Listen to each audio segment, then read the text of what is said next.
Hey, so this is the Toronto Daily News with your host, Dorian Sky. This is, the news for Tuesday, January 8th, 2019. I'm going to start with situation at Unistoten Camp. We do not know what it is right now. So after the RCMP raided the both checkpoints at the Unistoten settlement, they arrested 14 people. And the rest of the people at those locations fled to the Healing Center, which is this big one of the big buildings that they have set up, and then also blocked the road leading to it. That the RCMP would have to travel to it with by felling trees onto it and putting snowdrifts on it and lighting fires on the road. So that's like the last news that we have of Unistoten. Meanwhile, protests in solidarity with the Wet'suwet'en and the Unistoten movement have happened. They put out a call for action, and on Tuesday, a whole bunch of thousands of people rallied in Toronto and Ottawa. They actually occupied the City Hall and shut down a meeting that the Prime Minister was going to have with Indigenous representatives. But CTV and Global decided not to talk about the thousands of people rallying in Toronto. They wanted to talk about the GM plant, the Oshawa GM plant protests. They wanted to talk about that. They wanted to obsess over. Global really was spending all their time on the new impaired driving laws, calling them shocking, and ran this whole thing about this new study about diet and allergies and stuff like that in order to avoid talking about Unistoten. And so, both CTV and Global supported the oil industry by just not reporting on any of it. And instead, they reported on the GM plant closure, and then also the activist caravan, the protesters, the pro-pollution profiteering protesters driving across Canada. So there's it's clashing protest movements, and actually some of these protests, the one in Calgary, supporting the Unistoten, it met clashing. They clashed with pro-pollution activists as well. So the stage is set for civil unrest.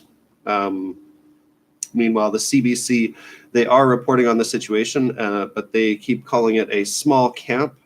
They also they give the industry people a soapbox to talk about the pipelines that they want to lay down, but they don't say anything about the crazy amount of spills and stuff that have happened with these type of pipelines over the duration of this whole issue. So even the CBC is covering it in a really sketchy way. It's disappointing. So the largest load ever to hit the highways in Canada has hit the highways.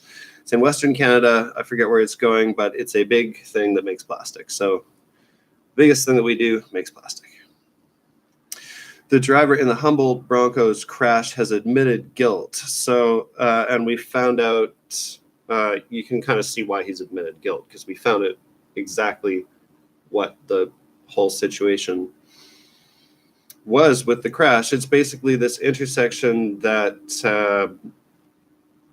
there's a stop sign in one direction, so you're supposed to drive through in the main direction and then stop if you're coming from the other direction. And so the bus with the kids was barreling down the road at like 100 kph or something like that. And they weren't facing the stop sign. So that driver was like, okay, I'll just drive through this intersection at 100 kph because I'm not being asked to stop by a stop sign. And then the driver of the truck said that he didn't notice the stop sign because the light was in his eyes, and then investigators and like just parents who just showed up to sort of check out his story said the angle of the sun at the time of day is not right for that. So I don't know if they factored in the time of year. They must have, but they are like not believing this story about the sun being in his eyes and stuff. But anyway, he's claimed responsibility, but he said, "Oh, the sun was in my eyes." So this is this intersection where you're expected to go through at highway speeds. Unless you're coming from this one direction where you've got this stop sign. And if you're coming from that direction, you're expected to stop. Now, they're going to read it, and this intersection also claimed 6 people in a 1997 crash. So they're going to put rumble strips leading up to the stop sign. They're going to put a sign, like, notifying you that there's a stop sign coming up. And they're going to remove trees. So that's going to be their response to this. So there's not going to be any actual change to the dynamics of the intersection. So a new documentary shows the power of documentaries. We got a doc coming out about R. Kelly being a vicious sex offender, an abusive guy, and stuff, and just getting away with it for a long time. This is following up on this documentary that came out about this wealthy American who was exploiting children. So we got these 2 documentaries that are hitting us pretty hot right now about this one topic. So I guess we're going to see the power of documentary investigative journalism to fill in for the justice system. So there was there's 2 people dead at a Birchmount and Clare apartment building. Somebody jumped out of the window of this 8th floor apartment, and somebody else is dead inside. Place is apparently kind of like lots of parties there, whatever, 40-year-old guy living there. So they don't know yet whether the guy, killed the woman and then jumped out, or was thrown off the balcony by the same person who killed the woman, or, she threw him off and then committed suicide. Who knows? See what they uncover. I guess it's a forensics investigation now, but they're canvassing everybody on the floor. But what everybody heard was just like sounds, big banging sounds and stuff like that. So they're not sure what's going to happen with that right now. So a woman got hit by a driver at St. Clair and O'Connor. She's in critical condition. I'm not sure when that happened, but so in the East End, sort of east of the valley, east of the Don Valley, along St. Clair. So the TPS are going to do a big crackdown on distracted driving in the course. So we've got a crazy amount of traffic fatalities, drivers, pedestrians, and cyclists all getting killed. And so most of the focus of changing the actual shape of the roads has been putting in watch your speed signs in school zones, and this focus on distracted driving. There's been little bits and pieces of progress on improving access for cyclists, been no real work done to improve pedestrian situations. And the story from the press seems to still be focusing on distraction rather than bad design and aggression and confusion and stuff like that. So a kid brought a fake gun to school at his school in North York. And it's okay, they got the gun, whatever, but ouch.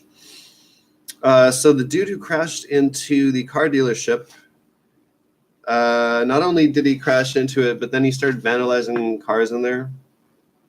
Said he was having a bad day because he broke up with his girlfriend. This is That's it's a man's world. So Doug Ford's plan to upload the subway to the province. If you haven't been paying attention to this, he's all about building subways, and so he's like, well, if we're not going to do it here, let's get the province to take on the subways. So he wants to upload. This is like what happens when the government transfers some asset to the upper government. So like it's like it goes like municipal, provincial, federal. So to upload something from provincial means you make it federal. So let's say if they made healthcare federally delivered, then it would be uploaded from the provinces, and the provinces would no longer get those payments to deliver it. So he's putting together this report with somebody, I forget who, but it's all confidential. So they're gonna submit it to the province. So he's gonna like make this proposal to the province for them to take on the subways, but we're not allowed to see what's in it.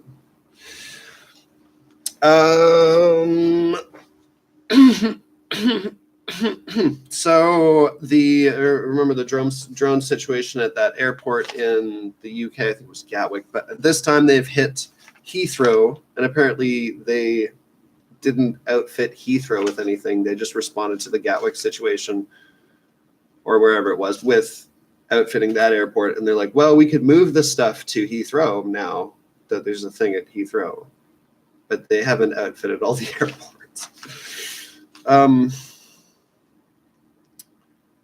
For countries that are so obsessed with security and stuff, we're so slow on the uptake of actual, I wouldn't say hardening, but just not even hardening, but just the basic measures. It really seems like Canada and the UK and the US, like we leave our nuclear control situation open to all sorts of hacking and stuff like that. We leave our apparently it's really easy to hack people's cars and just like dial into somebody's car and make it do crazy stuff, or hack into traffic lights and stuff, like really ridiculous X-Filesy stuff, but it's just because of just really basic security oversights. And then meanwhile we're it's like juxtaposed against our obsession with security and terrorism. It's funny to see, this situation with the airports. There's like, how long could it possibly? We've had drones that they're so concerned about terrorism, and we've had the drone situation going on for a while. I mean, even I've been thinking about like, gee, I wonder if somebody's going to use drones, and people have already started using drones with bombs and dropping, there was that prank where they dropped a radioactive bit of something onto this guy's apartment building or whatever. But the airports they have something for one airport. Boy. So the U.S. government shutdown. The world is getting a little bit nuts. I mean, we're facing the next crazy showdown between indigenous and environmental movements versus government pollution, profiteering, protection, stuff.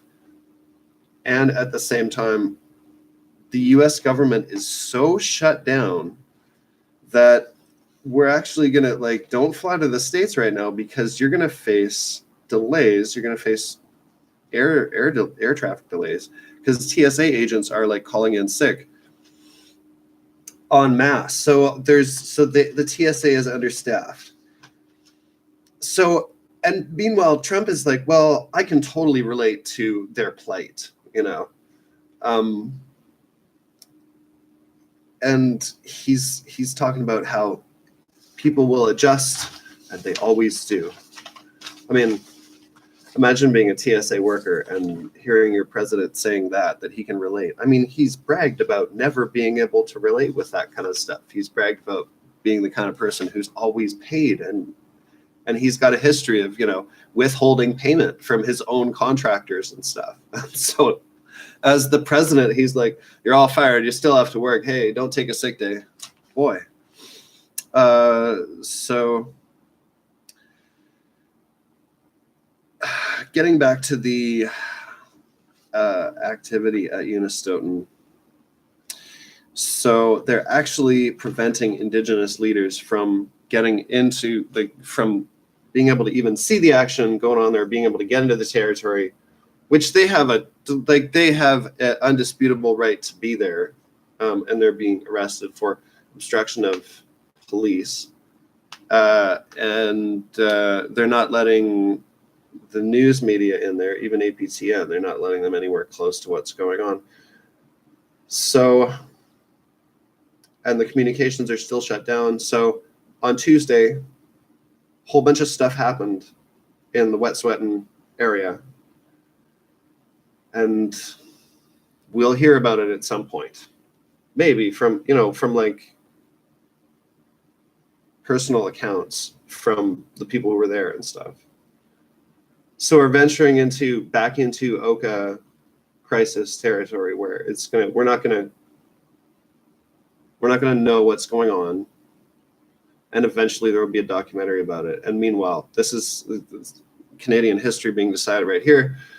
This very pristine place, one of the last places in Canada that is really intact, and Canada wants to put a pipeline through it. The type of pipeline that is a ticking time bomb.